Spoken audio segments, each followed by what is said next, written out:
que mon père,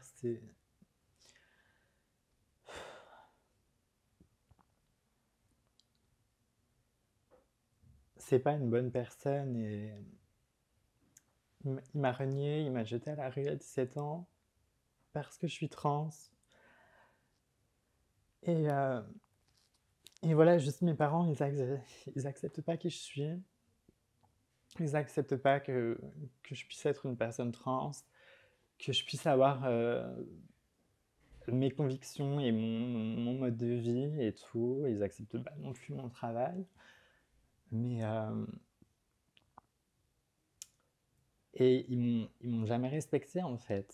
Bah, tu as montré ta poitrine sur le plateau de TPMP, ce à quoi Mathieu Delormeau a dit: ce soir, on est regardé par des familles, par des enfants. Ce que vous faites ce soir, ça ne se fait pas. Est-ce que tu regrettes ce geste? Non, je pense pas que je regrette, mais j'ai trouvé que la réaction de Mathieu Delormeau ou d'autres personnes était hypocrite parce que, comme on en a parlé tout à l'heure, Mathieu, c'était pas le dernier à se foutre à poil sur le plateau de TPMP. Il l'a fait à plusieurs reprises.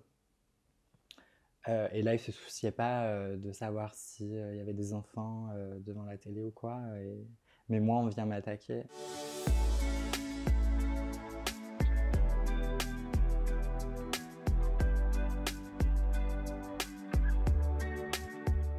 Bonjour Icy Diamonds. Bonjour Sam, Ça va? ça va et toi? Bah oui, ça va parfaitement bien. Alors, vous l'avez peut-être reconnu, Icy Diamonds, de son prénom Beverly. Vous l'avez certainement vu dans des vidéos virales qu'on tournait sur les réseaux sociaux. C'était il y a quelques mois, hein. Mm. Ça passe très vite en fait le temps. Et bah, tu manifestais contre la réforme des retraites et tu t'es fait agresser par un homme. Tu manifestais seins nus et cet homme est venu, s'est permis de te toucher la poitrine alors qu'il n'aurait pas dû se permettre, bien sûr, de te toucher la poitrine. La vidéo est devenue virale. Tu as été reçu évidemment sur le plateau de Touche pas à mon poste aux côtés de Cyril Hanouna pour en parler. Tu as dernièrement fait un autre buzz, mais je dirais plus bad buzz parce que le premier il était malgré toi. Mais cette fois-ci, c'était à la mairie de Paris où t'as posté des clichés de toi en très petite tenue, en latex, en mini-jupe sur les marches de la mairie de Paris, apostrophant la maire de Paris, Madame Anne Hidalgo, ce à quoi la mairie a répondu. Tu as dit également que tu faisais des choses coquines dans les toilettes, pour pas te citer, pour pas citer ta déclaration mot pour mot. Et l'idée de cette interview, bah, c'est d'apprendre à te connaître, Icy Diamonds, parce que tu es aussi influenceuse. Tu te dis escorte, transgenre, militante du syndicat du travail sexuel, actrice porno et prostituée. Et nouvelle Marianne. Et nouvelle Marianne. Hein. Ça, on va en parler juste après. Et je crois que tu n'aimes pas le terme prostituée. Oui, comme beaucoup de personnes dans la communauté des travailleurs et travailleuses du sexe, surtout la communauté militante, je dirais, on rejette ce terme qui a toujours été stigmatisant et stigmatisé et qui renvoie au cliché de la pute de rue qui est passive et tout. Et moi, je suis plus, du coup, du genre à revendiquer le terme pute, comme le terme pédé ou d'autres mots qui, de base, ont été utilisés comme insultes, qui ont été utilisés pour stigmatiser une communauté. Bah, nous, on se le réapproprie comme une fierté, en fait. C'est-à-dire que tu préfères te qualifier de pute que de prostituée. Ouais, je trouve ça plus joli. Pour quelle raison? Qu'est-ce que tu trouves plus joli? Bah, personnellement, à l'oreille, moi, je préfère le mot pute. Et puis, comme je viens de l'expliquer, c'est aussi une force, c'est une fierté que je me réapproprie. C'est pas, c'est retourner en fait le stigmate contre les personnes qui veulent nous stigmatiser au final. Et un de tes métiers, donc travailleuse intime, si tu me permets de le dire comme ça, t'a conduit justement à manifester contre la réforme des retraites il y a quelques mois. Pour quelle raison? Euh, Parce que les travailleurs et travailleuses sont toujours sur la touche en fait. Personne ne nous écoute, personne ne s'intéresse à nous et à nos conditions de vie, à nos conditions de travail. euh, tout ce que les gens font et les politiques aussi, c'est de nous stigmatiser et puis de nous laisser crever dans l'indifférence. Euh, du coup, j'étais là pour rappeler en fait à tout le monde qu'on est des travailleurs comme les autres, enfin, si on veut, parce que du coup, à cause de la stigmatisation et des violences qu'on subit, on n'est pas vraiment comme les autres, mais euh, je veux dire, on est déclaré aussi, on paye des cotisations sociales, euh, et puis, euh, et puis ce qu'on fait avec notre cul, ça nous regarde nous, ça regarde pas les autres. Et si nous, en fait, ce qu'on fait nous convient, en fait, pourquoi la vie des gens devrait intervenir et, et même si ça convient moins à d'autres personnes, en fait, ça reste un moyen de se substituer, de vivre, tu vois. Genre, personne va attraper le col des personnes qui vivent mal de bosser à McDo ou qui sont exploitées chez Zara. Enfin, mais là, parce que ça touche à la sécurité, ça, tu vois, il y a un problème. Du coup, c'était de rappeler que on est des travailleurs aussi et que faut arrêter c'est pas parce que les gens ferment les yeux qu'on va disparaître et que les malheurs et les violences qu'on vit vont disparaître. Et que nous aussi, en fait, on a droit à la retraite et qu'on veut être inclus dans la lutte ouvrière parce que c'est ce qu'on est en fait, on est des ouvrières et on devrait être inclus dans cette lutte, tu vois. On va prendre Enfin, l'exemple du fast-food. Une personne qui va travailler dans un fast-food peut avoir différentes tâches, entre autres celle de mettre le pain, la salade, etc., même si tout est quand même très automatisé. Et en échange, le client va avoir, en échange de monnaie, ou carte bancaire, tout ce que tu veux d'argent, le client va avoir son burger ou ses frites ou ses potatoes. Ok. Donc toi, l'échange du service, il est intime. ouais. Moi, je vends du plaisir, du bonheur, du réconfort, des orgasmes, euh, de l'écoute, de l'affection. Enfin, je peux offrir plein de choses. Et, Enfin, et quand tu dis je mérite la retraite comme tout le monde, c'est parce que tu es en train de nous expliquer que tu as une société, une auto-entreprise? ouais. Ok. Donc ça veut dire que tu factures tes clients, Ouais, je paye mes cotisations tous les mois à l'URSSAF. comme n'importe quelle entreprise. Mhm. C'est ça. Et donc bien évidemment, tu estimes que si on te permet de faire ça au travers de ton activité, tu dois pouvoir bénéficier comme n'importe quelle Française et Français de la retraite. Oui, et qu'on arrête de nous exclure et de nous cracher dessus, en fait. Enfin, Est-ce que c'est pour ça que tu as décidé de manifester seins nus? bah, j'ai un peu toujours fait des actions politiques comme ça, seins nus.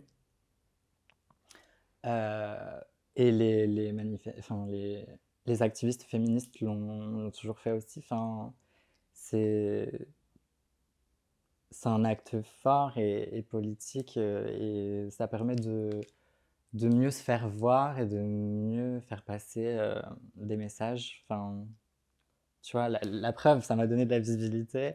Et puis voilà, j'avais une pancarte. Enfin, du coup, ça ramène plus de regard en fait sur moi et sur mes slogans, sur mes revendications. Donc, Qu'est-ce qu'elle représente, la poitrine d'une femme pour toi?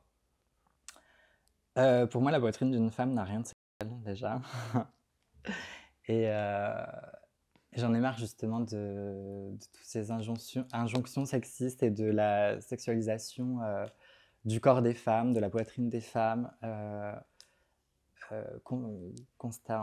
constamment. Enfin, pour moi, ma poitrine, c'est pas. Il n'y a rien de sexuel, c'est pas un organe sexuel, c'est. Tu voulais avoir une poitrine. Oui, mais c'est pas pour autant que pour moi, il y a quelque chose de sexuel là-dedans. Ah bien C'est. sûr. Comme Lolo Ferrari, en fait, je... c'est une de mes inspirations, Lolo Ferrari. J'ai vu ça sur ton compte X. C'est un personnage que j'aime beaucoup et je me vois énormément en elle. parce que justement, c'était une bimbo, c'était un sexe symbole, elle avait une certaine représentation. Et, mais pour autant, l'image euh, extérieure qu'elle avait, ça définissait pas qui elle était intérieurement. C'était une femme hyper sensible, en manque d'amour et qui n'était pas euh, superficielle intérieurement, tu vois. Enfin, et moi, je me vois énormément en elle et j'ai un peu. Enfin, c'est comme si elle s'était réincarnée en moi, en fait. Et justement, sur mes réseaux, j'avais partagé un extrait d'interview où elle parlait de son corps, de ses chirurgies et tout. Et elle disait que pour elle, la poitrine, les seins d'une femme, ses seins n'étaient pas sexuels et que quand elle faisait l'amour, elle aimait pas qu'on lui touche les seins. Et moi, c'est exactement pareil. Et pourtant, elle se servait, sauf erreur de ma part, de sa poitrine euh, pour son travail, pour son métier. Oui, mais justement, c'est le travail. Mais elle avait quelque part, inconsciemment ou consciemment, totalement conscience que sa poitrine pouvait être objet de fantasme, Oui, donc sexualisée. oui, mais je vais pas. C'est pas parce que la société sexualise une poitrine ou. Enfin, que je vais m'empêcher de faire ce que moi je veux et ce qui me fera me sentir bien dans mon corps. Enfin, Pleinement d'accord avec toi. donc, Mais je pense que tu es lucide dans ton métier, travailleuse intime. Pour la majorité peut-être de tes clients masculins, beaucoup doivent fantasmer sur ta poitrine. ouais, Donc ça veut dire que pour eux, ta poitrine est un objet de fantasme. la plupart des gens la sexualisent. Oui. Après, il faut dire que j'ai des beaux seins aussi. Mais dans le cadre de Mais, ton métier, ça ne te gêne pas. bah, c'est différent, tu sais, quand tu es dans un cadre pro, c'est pas pareil que dans la vie de tous les jours ou dans le cadre intime avec tes amoureux ou avec, enfin, tu vois, genre, Quoi qu'il en soit, au moment où tu manifestes contre la réforme des retraites, cette personne n'aurait jamais dû te toucher la poitrine. Je sais que tu as porté plainte. Je vais te poser pas mal de questions là-dessus parce que ça m'intéresse la suite de cette affaire. J'espère qu'il a été retrouvé. Tu vas nous en dire plus dans quelques instants. Est-ce que tu es en accord pour revoir cette vidéo? ouais. D'ailleurs, ça me fait penser à un truc par rapport à la manifestation, la poitrine et tout, parce que justement, je revendique que ma poitrine n'est pas sexuelle et j'ai vu beaucoup de commentaires euh, malveillants Ok. et relevant le fait que je, je dis que la poitrine des femmes n'est pas sexuelle, mais que je qualifie cette agression d'agression sexuelle. Et en fait, bah, c'est juste que c'est ce qui est dit au niveau de la loi, en fait. Genre, c'est qualifié comme agression sexuelle. Et même si moi, je ne sexualise pas ma poitrine, et ben, la personne en face qui vient me toucher, m'agresser, sexualise ma poitrine. Enfin, c'est son intention sexualisante qui qualifie l'agression sexuelle. Alors, je comprends que tu veuilles mettre les points sur les i et les barres sur les t concernant ça, mais pour le coup, ça, je pense que ce sont des ignorants parce que bien évidemment que c'est une agression sexuelle, la question ne se pose pas. Tu l'as déjà revue cette vidéo? Ouais, T'es à l'aise avec cette vidéo? ouais, je suis OK. T'es vraiment OK Ouais. avec cette vidéo? Moi, j'aimerais te la montrer. C'est toi qui gères, c'est toi qui appuies sur lecture, juste pour que tu puisses nous décrire comment ça s'est passé. Parce que nous, on voit que quelques secondes. Celle qu'il a vécue, c'est toi. Mm, mm. OK?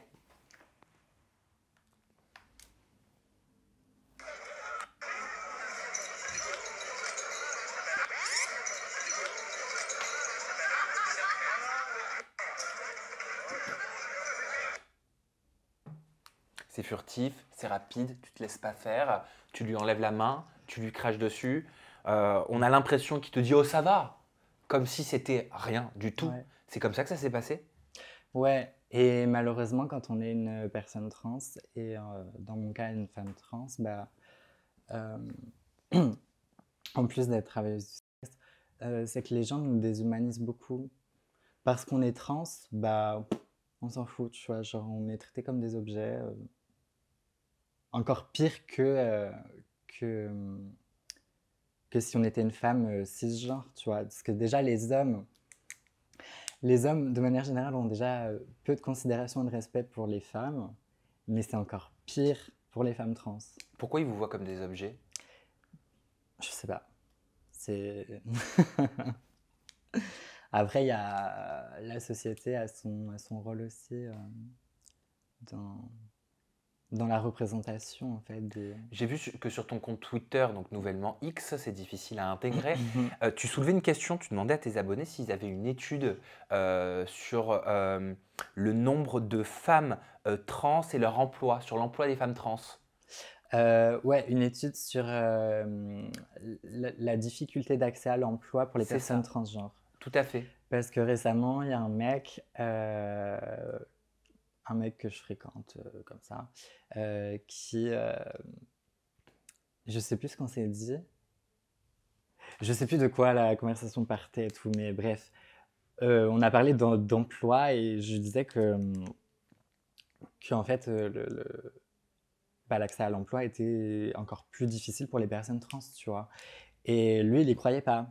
Évidemment, c'est un mec cisgenre, je sais pas trop s'il est hétéro ou quoi, mais bref. Mais le mec complètement largué. Et lui, du coup, me tenait que non, en fait, c'est pareil pour tout le monde et qu'il n'y a pas de différence pour les personnes transgenres, alors que, enfin, si, tu vois, et ça a été prouvé, c'est comme, enfin, même l'accès au logement, enfin, les discriminations de la vie quotidienne et tout, c'est comme les personnes noires, enfin, les personnes non blanches de manière générale, ou qui ont un nom qui n'est pas francisé ou quoi, bah, elles ont plus de mal à accéder à l'emploi ou au logement, tu vois, on le sait tout, enfin, on le sait, et c'est pareil pour les personnes trans. Et moi, il y a une époque, il y a quelques années, où justement, je cherchais un emploi alimentaire. J'ai jamais trouvé. Pourtant, c'était à Paris.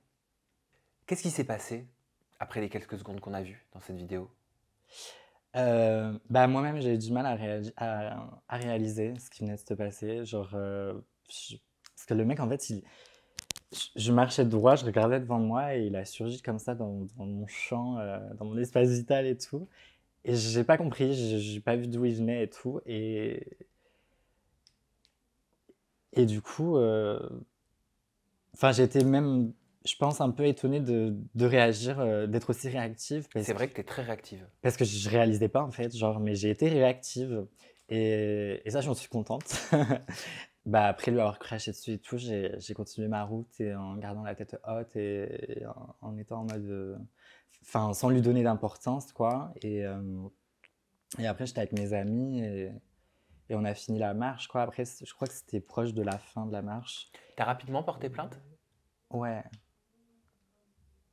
je crois la semaine suivante, je crois. Je sais plus.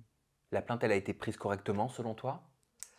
Bah, en fait, je suis pas allée porter plainte au commissariat, en fait. Oui. C'est mon avocat qui a rédigé la plainte et qui l'a envoyée directement au procureur. Donc, sur cette affaire, je suis représentée par l'avocat du STRAS, le syndicat du travail social. C'est Maître Bouznoun. Et, et récemment, je sais plus quand c'était exactement, il y a quelques semaines ou je sais plus, enfin peut-être un peu plus, mais j'ai été convoquée du coup au commissariat avec l'avocat, puisque pour pouvoir poursuivre l'enquête, le truc, euh, il fallait que ma déposition soit prise auprès des policiers pour que ça puisse continuer, quoi. Enfin, Ça s'est bien passé? et ouais, ça s'est bien passé. Tu sais où ça en est? Là, non, là, bah, du coup, j'ai pas de nouvelles depuis l'audition, mais à l'audition, la policière m'a dit qu'elle avait déjà commencé à enquêter un peu sur lui, qu'elle avait été voir le compte Facebook qu'on avait, Ah, donc ils ont retrouvé etc. quand même l'identité a priori. Ben ça, c'est les gens de Twitter qui avaient trouvé son nom, son Facebook, etc. Euh, mais tant que la justice, du coup, n'a pas confirmé que c'est bien lui, on peut pas être sûr à 100% que c'est Parce qu'elle lui. a fait grand bruit cette histoire, on l'a dit aussi en intro, tu as été invité sur le plateau de Touche pas à mon poste. Ouais, Il s'est manifesté cet homme auprès de toi? non du tout. T'aurais apprécié? Je sais pas. Je pense qu'honnêtement, ça changerait pas grand-chose pour moi. Enfin, Des excuses? les excuses pour moi, ça, enfin, ça serait juste des mots et je sais qu'ils changeraient pas, enfin, qu'ils pourraient recommencer, tu vois. Genre. Comment t'as vécu ton plateau Touche pas à mon poste? C'était assez stressant. C'est normal. Tout s'est passé très vite et, euh, et on me laissait pas beaucoup parler. J'ai dû essayer de m'imposer pour pouvoir parler. Tu t'es imposé. Ouais. Mais ouais, je me souviens qu'à certains moments, j'ai un peu bugué dans certaines phrases où j'ai pas réussi à vraiment faire passer le message que je voulais ou quoi. Après coup, il y a Mais des choses que tu aurais dit différemment, il y a des réponses que tu aurais faites à certains chroniqueurs différemment. euh, Si je reprends par exemple des propos isolés hein, de Daniel Moreau qui disait vous avez provoqué, il ne faut pas s'étonner après, c'est ça, hein, je ne me trompe pas, hein. ouais, Ou encore arrêter de mettre de la transphobie là où il n'y en a pas. Tu es en accord avec du recul avec ces propos? non, elle, c'est juste une vieille boumeuse, c'est une vieille réac, c'est tout. Et je l'ai reprise d'ailleurs euh,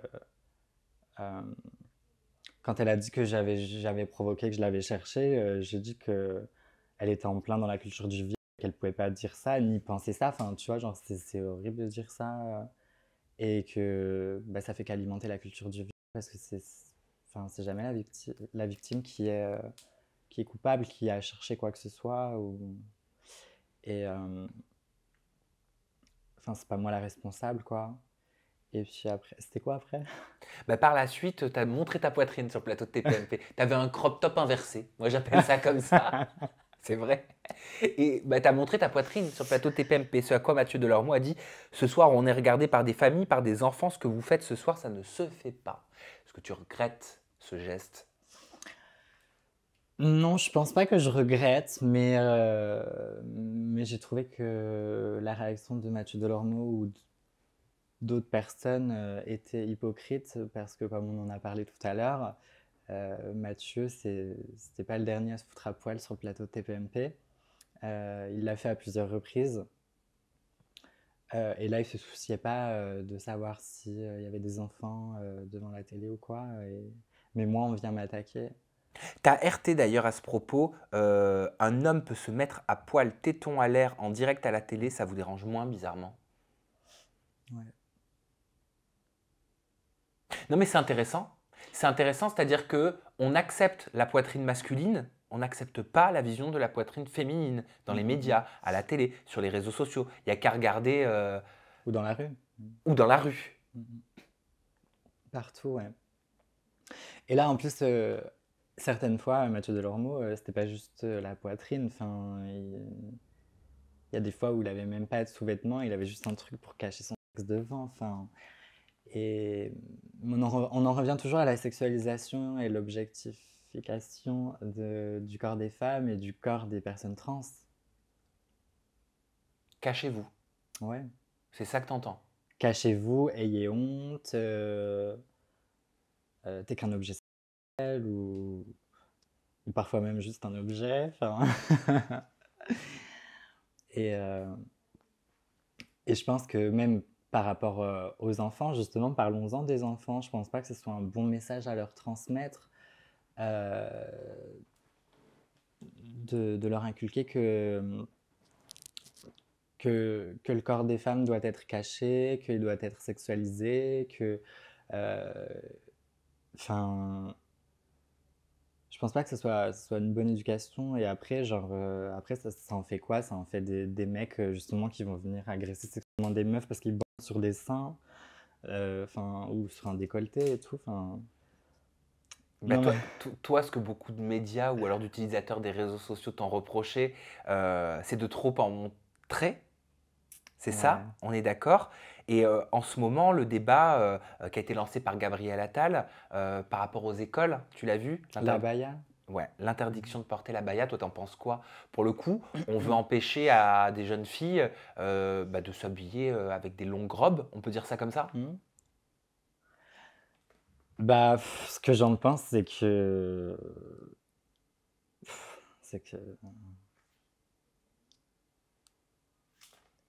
le gouvernement français ferait mieux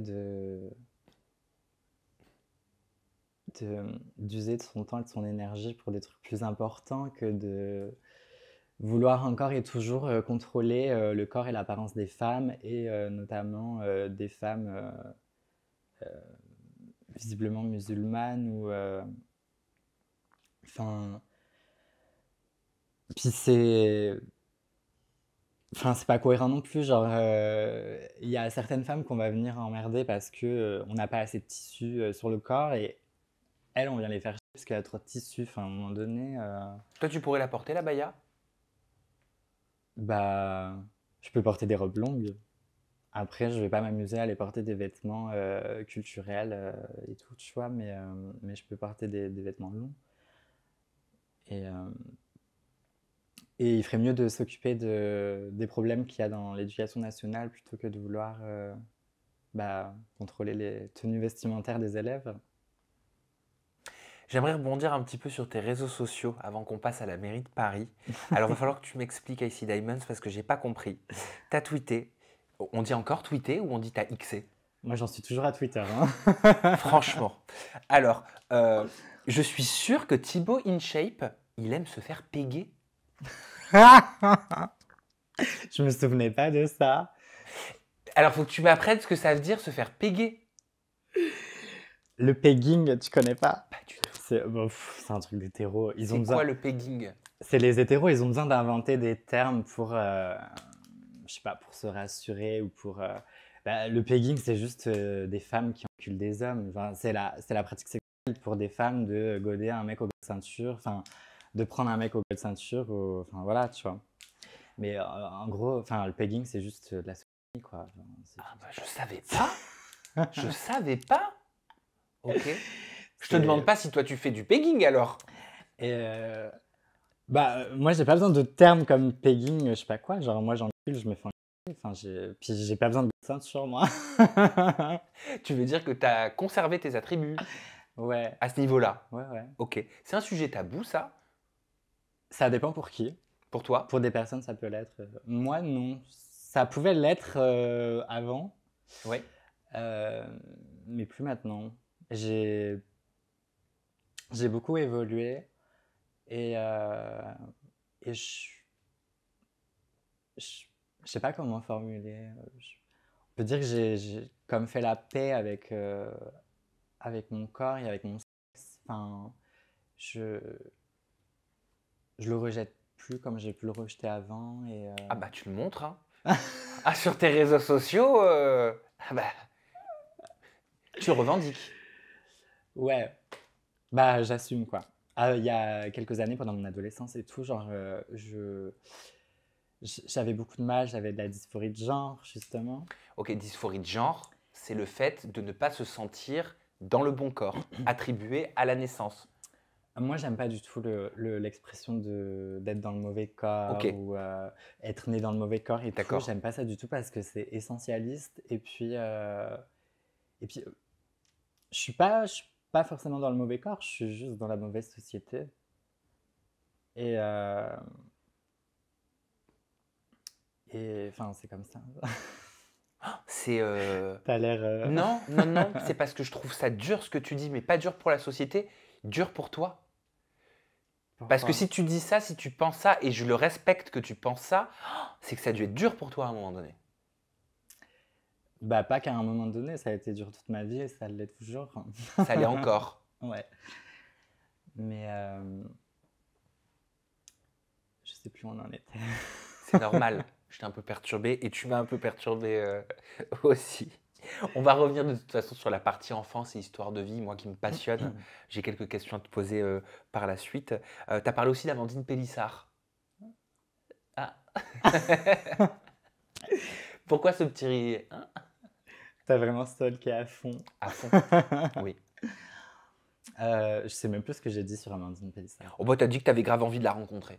Ah oui. Tu tweets tes pensées, toi. Tu X tes pensées. Bah, avant, je le faisais pas autant, mais là, je me suis un peu lâché dernièrement. Et puis, tu vois, genre, je sais pas comment expliquer. Genre, je suis en burn-out et mon activité pro, je m'épanouis plus comme Ok. comme avant dans mon activité. Et j'ai envie de changer un peu et j'ai plus envie d'être réduite à ça. Ok. Je comprends mieux pourquoi en off, quand je t'ai posé la question, je t'ai dit est-ce que tu es heureuse? En ce moment, tu Et m'as dit non. ouais, mais il n'y a pas que ça, hein. Il y a pas que. Enfin, c'est pas à cause de ça que je suis malheureuse dans ma vie, hein. Ok. Mais Tu fais un burn-out, t'en as marre de ton activité, ouais. Et tu veux plus être une. bah, après, j'ai toujours eu plusieurs ambitions. Enfin, c'était pas, je comptais pas faire la même chose toute ma vie, tu vois. Mais j'ai toujours voulu faire de la télé-réalité. Et voilà, c'est un peu mon projet. Ok. Peut-être que ça va se concrétiser. T'as parlé aussi de Juliette Armanet, t'as rebondi à la polémique qu'il y a eu cet été. T'as dit oh my god, love et soutien à Juliette Armanet. Je chie sur les lacs du Connemara et je vomis Michel Sardou. Pourquoi? Bah, parce que je suis complètement d'accord avec ce que Juliette a pu dire. Elle a dit que c'était une chanson réac, une chanson de droite, une chanson. Qu'est-ce qu'elle a dit Ouais, exactement? je sais plus les mots exacts, mais Michel Sardou, c'est un truc de facho, quoi. Et puis en plus, pour avoir grandi dans une petite province, je sais très bien que Michel Sardou et les lacs du Connemara, c'est un truc de vieux bof, réac. Enfin, j'ai grandi dans cette ambiance, malheureusement. J'aimerais te montrer une photo que tu connais très bien. Tiens, regarde. Ouais. Vas-y, prends le téléphone, dis-moi ce que tu vois. Bah, c'est une de mes photos à l'hôtel de ville où je suis le cul tendu sur l'escalier d'honneur. Alors, en effet, c'est à l'hôtel de ville qui sont devenus le temps d'une nuit, un gala de charité, un événement phare de la communauté LGBTQ+. Ça s'appelle la Nuit des Fiertés. Il me semble que ça s'appelait le Bal des Fiertés, anciennement, hein. Ouais. Voilà. Et en légende de cette photo, tu marques comment j'ai réussi à transformer l'hôtel de ville de Paris en strip club et bordel géant, la liberté guidant le peuple au milieu des ors de la République. Merci qui? Merci Anne Hidalgo pour l'invitation. Ici. Beverly. C'est de la provoque pure et dure. Bah ouais, Anne Hidalgo ne t'a pas invité. non, T'as payé ta place. oui. Ok. Mais Anne Hidalgo est anti-travailleuse du sexe et elle a toujours pas abrogé les arrêtés anti-camionnettes au bois de Boulogne et au bois de Vincennes. Et Oula, va falloir que tu m'expliques. C'est-à-dire Anne Hidalgo est anti-travailleuse du sexe. C'est quoi les histoires de camionnettes, etc. Parce que pour le coup, c'est à son initiative quelque part, hein, ce bal des fiertés. Cette nuit des c'est fiertés. du pinkwashing pour les de droite. Alors, pinkwashing, si tu peux expliquer ce que ça signifie aux personnes qui n'ont jamais entendu cette expression. Comment formuler ça? C'est comme le greenwashing où les entreprises vont faire de la com en voulant te faire croire qu'ils respectent l'environnement, etc. Mais c'est juste de la pub. Voilà. Leurs pratiques n'ont pas forcément changé derrière. Et le pinkwashing, bah, c'est pareil. Euh, les politiques et les entreprises, etc., en font de plus en plus. Aller dans une mouvance de société alors qu'ils Et ne partagent pas forcément les idées, c'est ça? ouais, ben, tu vois, pendant le mois des fiertés, tous les ans, toutes les sociétés, toutes les entreprises qui arborent l'arc-en-ciel et tout, alors que derrière, ils maltraitent leurs employés LGBT et enfin, ils sont clairement pas cohérents. Enfin, c'est juste euh, comment on dit ça? De l'appropriation. C'est juste pour se donner une image, quoi, tu vois. Et pourquoi tu dis que la maire de Paris, Anne Hidalgo, serait anti-travailleuse du sexe? Bah, parce qu'on le sait. Ah, moi, je ne le savais pas. On le sait, nous, on le sait, tu vois, genre on est au cœur du truc Et puis justement, il y a les arrêtés municipaux anti-camionnettes au bois de Boulogne et au bois de Vincennes. Ça veut dire quoi? Ça veut dire que tu n'as pas le droit d'aller au bois de Vincennes ou au bois de Boulogne avec une camionnette? Ça veut dire que les travailleuses du bois de Boulogne et du bois de Vincennes se font enlever leur camionnette, se prennent des PV, etc. On les empêche. C'est des arrêtés qui sont faits exprès pour leur nuire, en fait, pour, euh, pour les faire fuir, en fait. Enfin, ça a toujours été le cas. Ils ont toujours cherché à chasser les putes du paysage, à les repousser en dehors des centres-villes. C'est pour ça que maintenant, elles sont toutes dans des bois, qu'elles sont au bord des périphéries et tout, dans des endroits dangereux où elles subissent davantage de violence, euh, enfin, elles, sont- elles- elles travaillent dans de pires conditions. Et c'était une façon de te venger de la politique d'Anne Hidalgo? Bah là, c'était un peu du troll, tu vois, parce que comme elle est anti-pute, je la trollais, tu vois. Et puis, j'aurais aimé qu'elle réagisse d'ailleurs, Bah, la ville de Paris a mais réagi quand même, mais suite à vite fait. une déclaration que tu as faite qui était un petit peu plus hard. Tu as déclaré sur ton compte Twitter: j'ai bien pompé dans les toilettes de l'hôtel de ville de Paris. En tout cas, j'ai même filmé. La ville de Paris a répondu, hein. Elle a répondu aux Parisiens en disant: nous avons pris connaissance d'allégations rapportant des incidents dans l'enceinte de ces salons. Aucun élément ne permet d'étayer les allégations de l'intéressé. Si des compléments nous étaient apportés, nous examinerions les suites, notamment judiciaires, qui conviendraient d'y apporter. Quand même. Moi, mon avocat m'a dit que j'avais aucun souci à me faire parce qu'ils ont aucun motif, en fait, pour des poursuites judiciaires, parce qu'il n'y a pas eu d'exhibition, il n'y a pas eu... Voilà, c'était... Mais tu vois, je vais te dire quelque chose. J'essaie de voir un petit peu avec de la hauteur et sous différents regards. Je trouve que tu as un discours très politisé, quelque part, euh, avec beaucoup de convictions personnelles qui Mhm. passent par la provoque et par le choc. Ça, je l'ai bien compris. Et quelque part, cette action-là et le fait de le mettre en avant comme ça publiquement en disant j'ai fait ça, est-ce que c'est pas cracher, bousiller du travail qui a été fait par la communauté LGBTQ+, des associations, justement pour arrêter d'être mis de côté, essayer d'être plus accepté par les personnes qui ont du mal? La politique de la respectabilité, elle nous profite pas. Enfin, genre, faut arrêter avec ça. Et que ça soit dans la communauté des travailleuses du sexe ou la communauté LGBT, euh, enfin, on n'acquiert pas des droits sociaux en demandant gentiment la bouche en cœur. Enfin, tu vois, genre, si tu regardes l'histoire de nos communautés, tout ça, genre, c'était, c'était des émeutes, c'était du scandale, enfin, ça a toujours été, et c'est comme ça qu'on fait bouger les choses. Enfin, je sais pas, tu vois, genre, et justement, les gens qui me crachent dessus par rapport à ça, bah, j'ai pas grand chose à leur dire, à part que je les emmerde et puis qu'ils me lècheront le cul une fois que je serai morte, enfin, c'est tout. C'est-à-dire qu'en tant que femme transgenre, tu as l'impression de ne pas bénéficier des avancées grâce aux associations LGBTQ+, QIA+. Bah, si, mais il y a des assos aussi qui font des trucs, des actions contre coup de poing et tout. Alors, peut-être moins aujourd'hui, mais par exemple, au début d'Act Up, c'était beaucoup d'actions coup de poing, des trucs trash et tout, tu vois. Et, euh, et puis, euh, et puis, il y a eu des icônes comme la Veneno. Tu connais pas? Non. La Veneno, c'est une icône espagnole qui est morte en 2016, je crois. C'est une icône espagnole transgenre qui était euh, et, euh, et qui était régulièrement invitée sur les plateaux télé espagnols et tout c'était dans les années 90.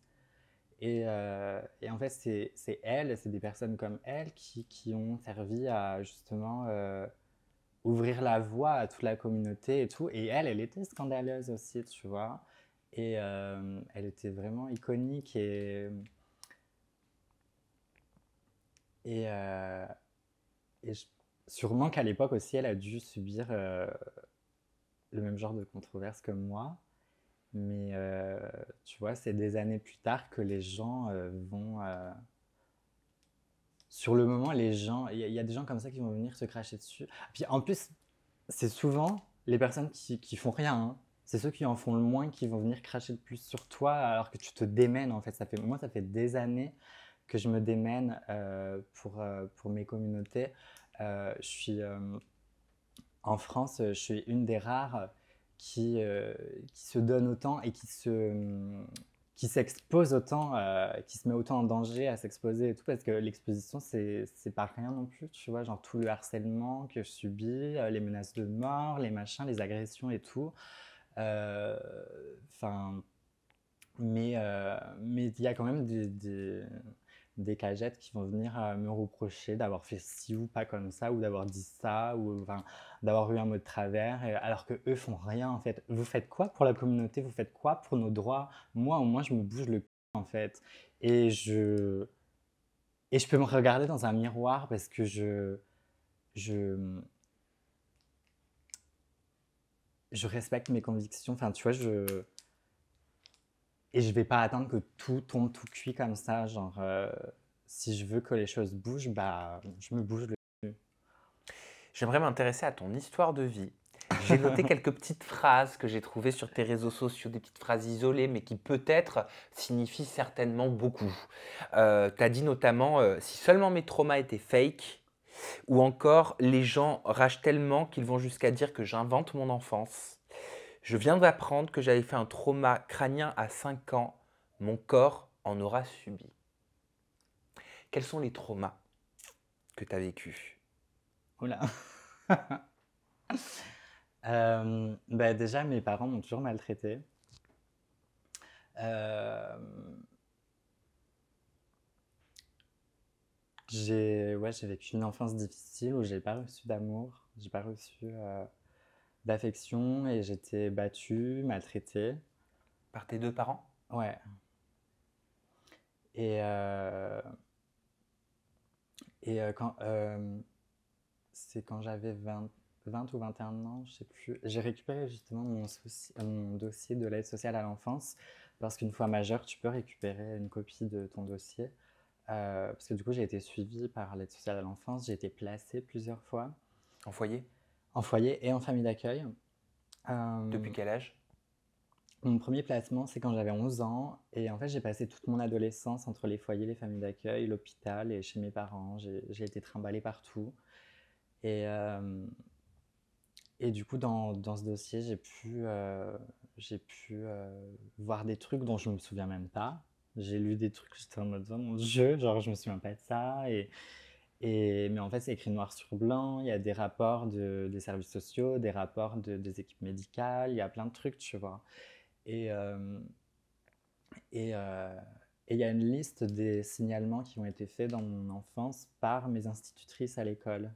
Ça a commencé dès mes 3 ans, le premier rapport aux services sociaux, parce que j'avais des marques sur le corps, des cheveux arrachés, des brûlures de cigarettes. Et il y a eu un autre rapport quand j'avais 4 5 ans. J'avais des bleus sur le visage, et ça, je m'en souviens, c'est ma mère qui m'avait mis des coups de poing dans la gueule. Et il y avait un troisième rapport quand j'avais 9 10 ans, parce que je m'étais confiée, enfin, j'avais dénoncé une série de coups que mon père m'avait fait subir. Et puis c'est en sixième que tout s'est déclenché et je m'attendais pas à ça. Parce qu'en fait, je me suis juste confiée à ma prof principale que j'appréciais beaucoup et qui avait constaté des griffures et des marques dans mon cou et qui m'a demandé de rester à la fin du cours. Et en fait, j'ai tout lâché. En fait, j'ai tout raconté, j'ai pleuré. Et elle a fait son travail en alertant le principal. Et puis, je ne m'attendais pas à ce que ça aille aussi loin. Parce que 2 jours après, j'étais à la gendarmerie. et où la CPE m'a conduite après les cours et où j'ai été auditionnée pendant des heures. Ils ont convoqué mes parents que j'ai refusé de voir euh, parce que je culpabilisais et j'avais peur aussi des représailles et je voulais pas rentrer. Enfin, après en avoir parlé au collège, en fait, j'avais peur de rentrer chez moi parce que j'avais peur qu'ils aient contacté mes parents. Et, euh, et après, à la gendarmerie, j'ai refusé de croiser mes parents. Donc, les gendarmes ont fait en sorte à ce qu'on soit dans des bureaux séparés et puis que je ne puisse pas les voir, les croiser, tout. Mais je les entendais et c'était intense. Et moi, je pensais rentrer chez eux le soir même. Et en fait, à minuit, il y a un éducateur qui est venu me chercher pour m'emmener en foyer. Donc, directement, j'ai été placée, j'avais 11 ans. Et je l'ai très mal vécu, c'était horrible le foyer. Et après, j'ai fait plusieurs allers-retours parce que je suis rentrée chez mes parents. Puis après, ça rééclatait, donc je retournais en foyer. Et Je vais te poser une question qui est peut-être totalement ignorante, mais quand on est un enfant qui a été frappé aussi jeune par ses parents, est-ce qu'on a de l'amour pour ses parents? j'en avais, je pense. Mais maintenant, j'ai plus que de la haine. Et je sais pas, enfin, j'ai beaucoup de colère envers eux et il y a une époque où justement j'avais pu culpabiliser d'avoir dit des choses, j'avais pu, où tu vois, tu remets des choses en question et tu peux culpabiliser de ton propre comportement ou de, je sais pas, ou... Alors qu'en fait c'est eux les seuls fautifs dans l'histoire et maintenant je le sais et puis lire mon dossier ça n'a fait que renforcer ça en fait quand j'ai lu ce qui a écrit dedans. Avec les rapports sur les violences de mes parents et tout, et des trucs dont je me souvenais pas à 3 ans et tout. C'est horrible et là, là c'est sûr que l'enfant n'y est pour rien. Enfin, il n'y est jamais pour rien, mais là, genre faire ça à un enfant de 3 ans, tu vois, et enfin, T'as un frère? j'ai 2 petits frères et une grande sœur. Et je suis tombé sur un tweet dans lequel tu dis: Je viens de passer 2 heures en visio avec mon petit frère, j'ai le cœur tout mou et ça me donne de l'espoir quant à notre relation. J'ai hâte de le revoir et d'enfin lui faire découvrir la capitale. Ça fait 5 ans que je lui promets de l'emmener à Paris, mais je n'ai pas réussi sans devoir enclencher une procédure judiciaire. Ces 3 petits frères et sœurs que tu as, ils sont issus de la même union Non, c'est une grande sœur et 2 petits frères. et 2 petits frères. Non, ma sœur, c'est une demi-sœur. Pourquoi tu peux pas le voir, ton petit frère? Parce que mon père m'en empêche. Pourquoi?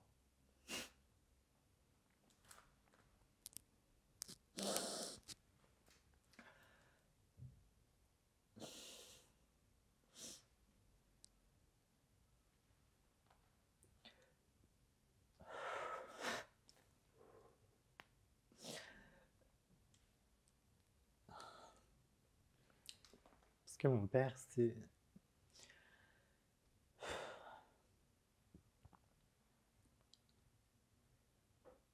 c'est pas une bonne personne et il m'a renié, il m'a jeté à la rue à 17 ans parce que je suis trans.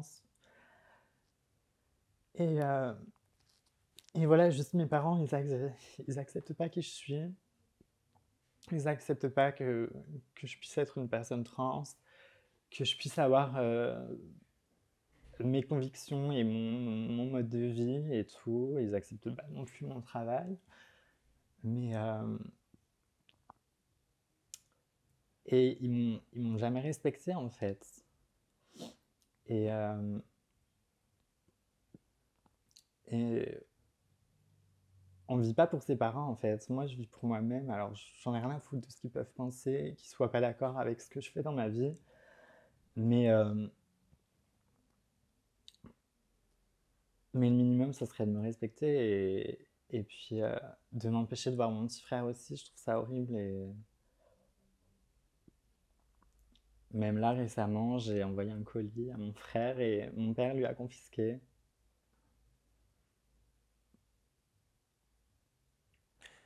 Il a quel âge ton petit frère? 14 ans. Il est pleinement en âge de comprendre. Si tu si t'écoutes, tu veux lui dire quoi? Bah, j'ai toujours essayé de,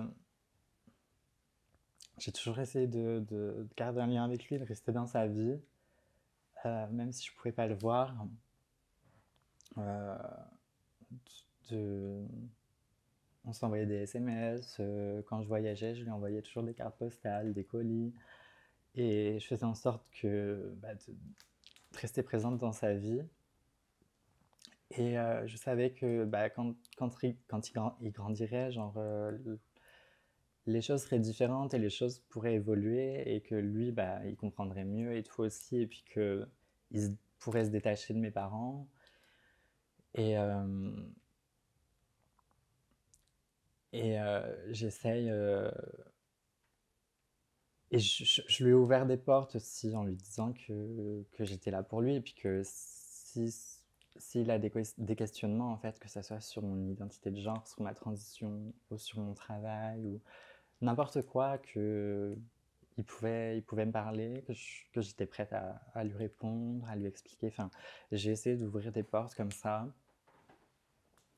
et j'ai vraiment envie de bâtir une relation avec lui et c'est la seule famille qui me reste, en fait, au Je final. comprends. Et j'ai pas envie qu'il finisse comme mon autre frère et j'ai envie de lui faire découvrir la vie et j'ai pas qu'il reste cloîtré là-bas avec ma famille et puis qui se construise une mentalité aussi étriquée qu'eux, quoi. Enfin, Je te redonne le sourire. Je te propose de conclure cette interview sur quelques perles, si on peut appeler ça comme ça, que tu as postées sur tes réseaux sociaux. Alors, va falloir que tu m'expliques. Ici, t'as mis A girl without a cock is like an angel without wings. Une femme sans pénis, est comme un ange sans ailes. J'ai pas compris. ah bon? Enfin, si, j'ai compris, mais je vois pas la philosophie derrière. Il faut pas réfléchir en fait. C'est explicitement dit, enfin, un ange sans aile, tu vois. C'est pas un ange. Donc tu sous-entends qu'une femme sans pénis, c'est pas une femme. On peut le voir comme ça. Ah, si je suis la logique, dites-le moi si je suis logique ou pas, ça peut arriver. T'as dit aussi, je viens d'apprendre que les capotes sont pas végétariennes. C'est vrai, hein. Ah bah je savais pas. Parce que je suis végétarienne et j'ai appris récemment que dans les préservatifs, apparemment, ils mettent des morceaux de bœuf, de je sais pas quoi et tout. Enfin, C'est pas une légende urbaine. On sait jamais, mais moi j'ai pas l'info donc je peux pas affirmer ou infirmer ce que tu dis, hein. non, je crois, j'ai regardé vite fait sur internet, je crois que c'est vrai. Bon, vous nous le dites si vous avez la véritable Il y a information. des Parce que... préservatifs, il y a des marques de préservatifs vegan apparemment. Ah, Donc, oh non, je peux pas lire ça. quoi? Envie de m'empaler sur les doigts d'un pianiste. Beverly? Sur du Mozart aussi? Ben ouais, j'adore. Tu sais que j'adore la musique classique, hein. Ah bah je te Genre, comprends. et j'aime trop baiser sur la musique classique avec un petit concerto derrière ou Il du paraît que Lana Del Rey. je vais faire une généralité. Il paraît que les doigts des pianistes sont fins et longs. C'est pour ça que je dis ça. Ah, T'avais pas fait le lien. parfois je suis à côté de la plaque. Ou encore... Si je- Ah non, ça je peux pas. Ah non, je peux pas. Quoi? J'ai des photos de ma chiasse. Si ça intéresse quelqu'un, je peux les vendre en DM. Non. Quoi? Bah non. Bah non. L'offre et la demande, hein.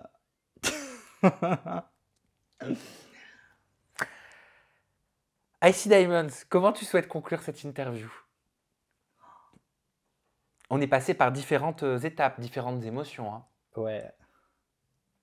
Je pensais pas pleurer. Comment tu souhaites conclure? Aucune idée. Tu préfères que je conclue moi? Ah si, embauchez-moi dans des programmes de télé-réalité. Ah bah voilà, Voilà. elle perd pas le nord. Elle perd pas le nord. Bon, généralement sur les réseaux sociaux, ton nom c'est Icy Diamonds XX. Ouais, mais il n'y a pas de S à Diamond. Ah d'accord. Donc Diamond sans S. Oui. Ok. Et puis je te remercie pour cette entrevue. Comme je le dis tout le temps, on peut ne pas être d'accord avec une façon de voir les choses, avec un discours, avec un style de vie même. Mm. C'est un droit. Voilà. Par contre, il faut respecter parce que le but en tout cas des interviews en toute intimité, c'est d'essayer le temps d'un instant, le temps d'un moment, de se mettre à la place d'une personne dont on ne partage pas forcément les opinions, dont on ne partage pas la vie, et, euh, et de tenter de le comprendre. Voilà, moi je trouve que c'est super enrichissant. Ouais. Merci Icy Diamonds, prenez soin de Merci à vous toi. et n'oubliez pas de dire aux gens que vous aimez, que vous les aimez très fort, c'est important.